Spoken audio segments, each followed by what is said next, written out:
Hello everyone. Today we will start from question number 6 of exercise 7.2. Triangle ABC is an isosceles triangle in which AB equals to AC. हमारे पास एक isosceles triangle है. Isosceles triangle मतलब जिसमें two sides equal होती हैं और वो to side जो इक्वल है वो कौन कौन सी हैं? AB और AC. ये फिगर हमें गिवन है ABC. ये हमारे पास एक आइसोसेलेस ट्रायंगल है. इसमें जो ये साइड AB है वो AC के इक्वल है. उसके बाद जो साइड BA है उसको प्रोड्यूस मतलब उसको एक्सटेंड कर दिया गया है D पॉइंट तक सच दैट AD इक्वल है AB के. मीन्स जो ये AD साइड हो जाएगी वो AB के इक्वल है. Now we have to show that angle BCD is a right angle. Angle BCD means जो ये एंगल है ये हमें प्रूव करना है 90 डिग्री का. ठीक है, तो सपोज इसको मैं मान लेती हूँ एंगल 1 और इसको नाम दे दिया एंगल 2. ठीक है, अब हमने इसको प्रूव करना है 90 डिग्री का एंगल. तो कैसे प्रूव करेंगे? तो सबसे पहले हम लेके चलते हैं गिवन. क्या क्या गिवन है हमारे पास कि ABC एक आइसोसेलेस ट्रायंगल है जिसमें AB और AC इक्वल है. और इसके अलावा क्या गिवन है हमें? जो AD साइड है वो AB के इक्वल है, मतलब ये साइड इसके इक्वल है. एंड प्रूफ क्या करना है हमें? एंगल BCD राइट एंगल है, मतलब इसको हमने 90 डिग्री का शो करना है. अब प्रूफ लेके चलते हैं. अब सबसे पहले हमारे को क्या गिवन है? जो AB साइड है वो किसके इक्वल है? AC के. और AB साइड किसके इक्वल है? AD. तो ऑटोमेटिकली तीनों साइड आपस में कैसी हो जाएंगे? इक्वल, क्योंकि ये साइड इसके इक्वल है, ये साइड इसके इक्वल है. तो दोनों के साथ ये साइड इक्वल है ना, तो आपस में तीनों साइड कैसी हो जाएंगी? इक्वल. मतलब देखो हमारे पास क्या है? We have AB equals to AC and AD equals to AB. दोनों कंडीशन हमें गिवन है. तो ऑटोमेटिकली क्या हो गया? देखो यहाँ से जो AC इक्वल है AB और AB किसके इक्वल है? AD. तो तीनों साइड आपस में कैसी हो गई? इक्वल. देखो AC इक्वल्स टू AB और AB के इक्वल है AD. तो तीनों साइड मतलब 1 AB, ये second AC and third AD, ये तीनों साइड्स आपस में कैसी हो गई? इक्वल. तो इक्वेशन नंबर 1 हमने इसको नाम दे दिया. हमें तो प्रूफ करना है जो ये angle C complete that is equals to 90 degree. अब सबसे पहले हमें पता है कोई भी दो लाइंस अगर इक्वल है तो उनके अपोजिट एंगल कैसे होते हैं? इक्वल होते हैं. तो अब सबसे पहले लेके चलते हैं जो AB साइड है वो AC के इक्वल है. हमें गिवन है condition. Now AB equals to AC, ये कंडीशन गिवन है. सो इसलिए जो एंगल B है वो एंगल 1 के इक्वल हो जाएगा. AB के सामने एंगल 1, AC के सामने angle B. So therefore angle 1 equals to angle B. Reason क्या रहेगा इसका? Angles opposite to equal side. कि कोई भी दो साइड अगर इक्वल हैं तो उनके अपोजिट एंगल्स कैसे होंगे? हमेशा इक्वल. तो एंगल 1 आ गया एंगल B के इक्वल. अब ऐसे ही जो AC साइड है वो किसके इक्वल है? AD के. देखो फर्स्ट इक्वेशन में हमने कहा था ना कि तीनों साइड आपस में इक्वल है, तो यहां से AC किसके इक्वल हो जाएगी? AD के. And from equation 1 AC equals to AD. AC के सामने कौन सा एंगल है? Angle D. और AD के सामने एंगल 2. तो इसका मतलब एंगल D किसके इक्वल है? एंगल 2 के. तो अब हमें ये दिखाना है ना ये कितने डिग्री का एंगल है? 90. तो हमें पता है कि जो किसी भी ट्रायंगल के एंगल का सम होता है वो कितना होता है? 180 डिग्री. तो हम लेके चलते हैं ट्रायंगल BCD. तो ट्रायंगल BCD में जो ट्रायंगल के तीनों एंगल हैं उनका सम कितना हो जाएगा? 180 degree. So angle B plus angle D plus angle C कितना हो जाएगा? 180 डिग्री. इन right angle triangle, sorry right angle नहीं ले सकते, राइट एंगल तो हमें प्रूफ करना है. इन ट्रायंगल DBC जो angle B plus angle D plus angle C that is equals to 180 degree. Angle sum property of triangle. Angle sum property का क्या मतलब है? किसी भी ट्रायंगल के एंगल का सम कितना होता है 180 डिग्री ऑफ ट्रायंगल। अब angle B, angle D, angle C, ठीक है। अब हमें क्या चाहिए, एंगल सी को हमें प्रूफ करना है, तो एंगल सी की वैल्यू तो हमें चाहिए। जो एंगल सी है हमारा किससे मिलके बना हुआ है, एंगल 1 और 2, तो एंगल सी के प्लेस पर हम क्या लिख सकते हैं, एंगल 1 प्लस एंगल 2। और बी किसके इक्वल है, एंगल 1। डी किसके इक्वल है, एंगल 2। और सी किसके इक्वल है, angle 1 plus angle 2 which is equal to 180 degree. अब हम इसे इक्वेशन नंबर भी दे सकते हैं, इसको इक्वेशन नंबर 2, इसको इक्वेशन नंबर 3। तो इसका रीजन राइट कर सकते हो, using equation 2 and 3 and also angle C equals to angle 1 plus angle 2, क्योंकि जो एंगल सी है वो हमारा 1 और 2 से मिलके बना हुआ है। अब यहां से क्या हो गया, 1 प्लस 2, अब देखो angle 1 plus angle 1 twice of angle 1 आ गया, angle 2 plus angle 2 twice of angle 2 which is equals to 180 degree. 2 common ले लिया, 1 प्लस 2 180 डिग्री, तो 1 प्लस 2 की वैल्यू 180 आ गई, 2 इधर मल्टीप्लाई में इधर आके क्या हो गया, डिवाइड में, तो angle 1 plus 2 equal to 180 by 2 which is equal to 90 degree. 1 plus 2 का मतलब था एंगल सी, मतलब एंगल बी सी डी, और यही हमें कितना प्रूव करना था, 90 degree. So therefore angle B C D equals to 90 degree, hence prove, मतलब जो हमने एंगल दिखाना था राइट एंगल है वो हमारा प्रूव हो गया। क्लियर है, बस सिंपल सा हमें स्टेप करना है कि क्या था हमारे पास, A B side equal given थी ए सी के और ए बी साइड थी ए डी के इक्वल। तो अब ए बी साइड दोनों साइड्स के इक्वल है, तो इसका मतलब तीनों साइड्स आपस में कैसी हो गई, इक्वल हो गई। क्योंकि सपोज मान लो मैंने कहा ए बी और ए सी इक्वल है, इसकी 5 सेंटीमीटर हाइट है, इसकी भी 5। अब ए बी ए डी के इक्वल है, ए बी 5 थी तो ए डी भी 5, तो तीनों की 5 हो गई, मतलब तीनों आपस में कैसी हो गई, equal.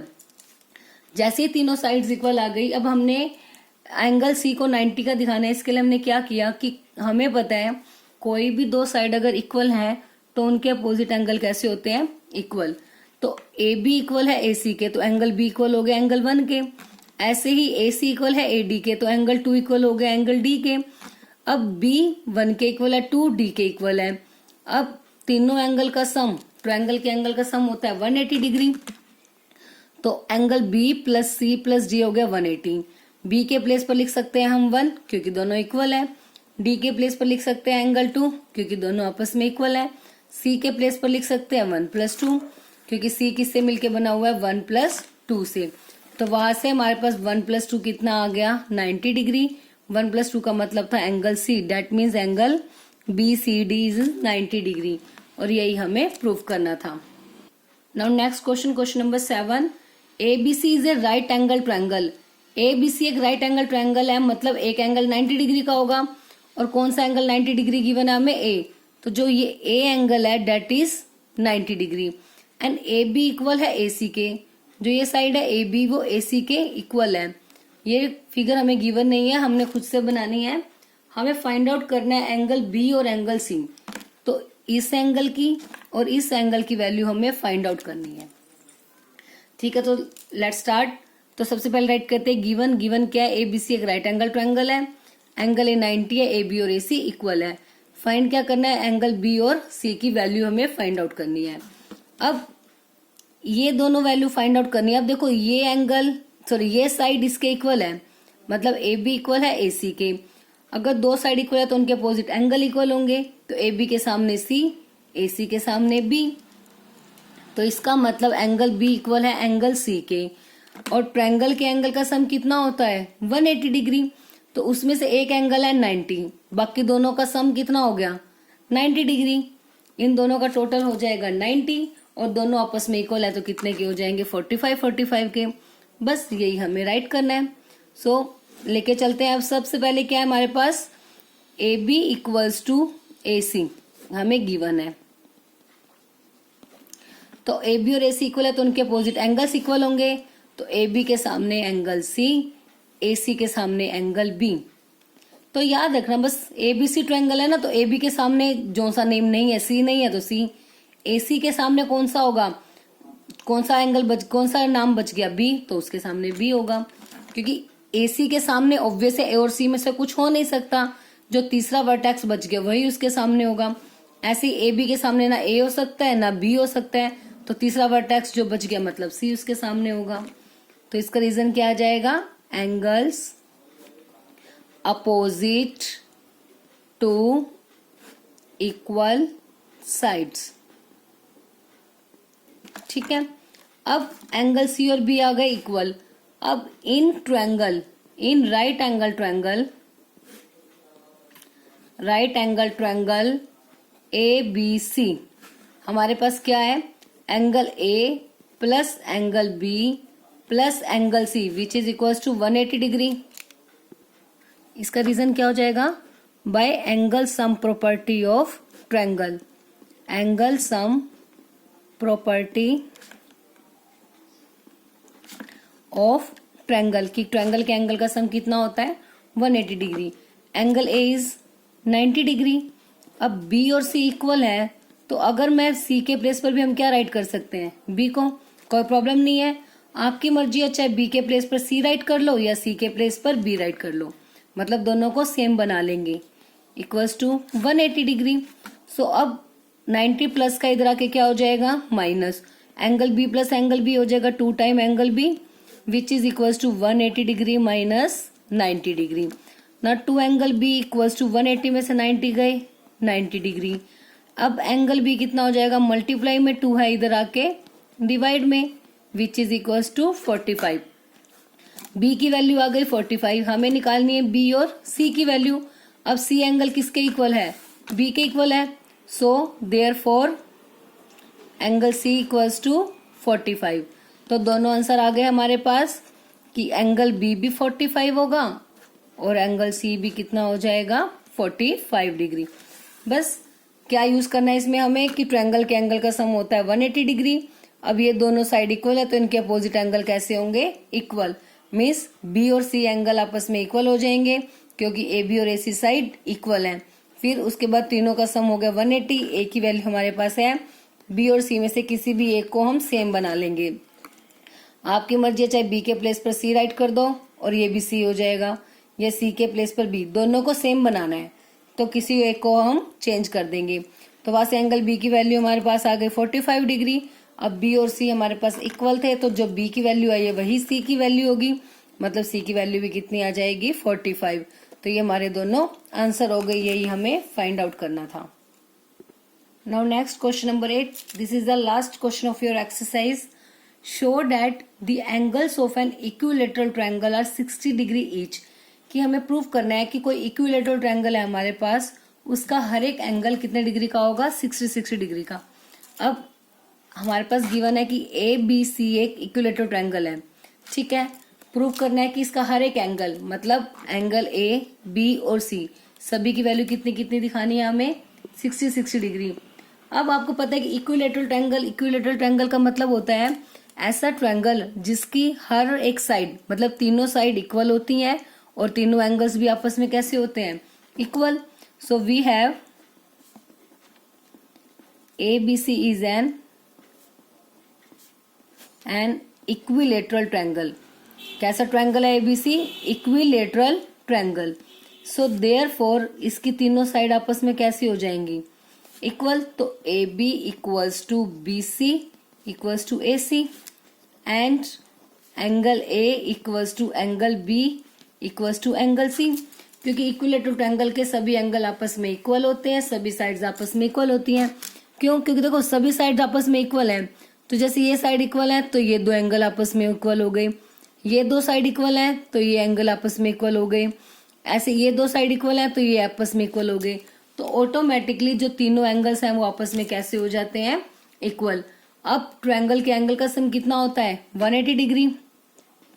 Now in triangle ABC angle A plus B plus C that is equals to 180 degree. Reason, angle sum property, कि किसी भी ट्रायंगल के एंगल का सम कितना होता है, 180 डिग्री। अब हमने तीनों की वैल्यू निकालनी है, तो सबसे पहले हम ए की वैल्यू निकालते हैं। तो ए की वैल्यू निकालनी है तो ए तो हमें चाहिए, बी भी किसके इक्वल है, ए के, सी भी किसके इक्वल है, ए, क्योंकि तीनों एंगल आपस में इक्वल है। तीनों अगर आपस में इक्वल हैं तो बी और सी के प्लेस पर हम क्या यूज कर सकते हैं, ए। आप चाहो तो ऐसे या तो बी की वैल्यू पुट कर सकते हो, सॉरी बी को रख सकते हो या सी को, आपकी मर्जी, किसी भी एक की पहले हम वैल्यू निकालेंगे, मतलब तीनों को सेम एंगल में ही कन्वर्ट कर लेंगे। Angle A plus angle A plus angle A कितनी टाइम है, 3, तो 3 time angle A that is equal to 180 degree. तो angle A is to multiply में 3 है, इधर आके क्या हो जाएगा, डिवाइड, 3 1 जा 3, 3 6 जा 18, तो एंगल ए की वैल्यू आ गई 60 डिग्री। अब तीनों एंगल आपस में इक्वल है, मतलब बी की वैल्यू भी एक इक्वल है, सी की भी एक इक्वल है, सो देयरफॉर या similarly angle B equals to 60 degree and angle C भी कितना हो जाएगा, 60 डिग्री। So therefore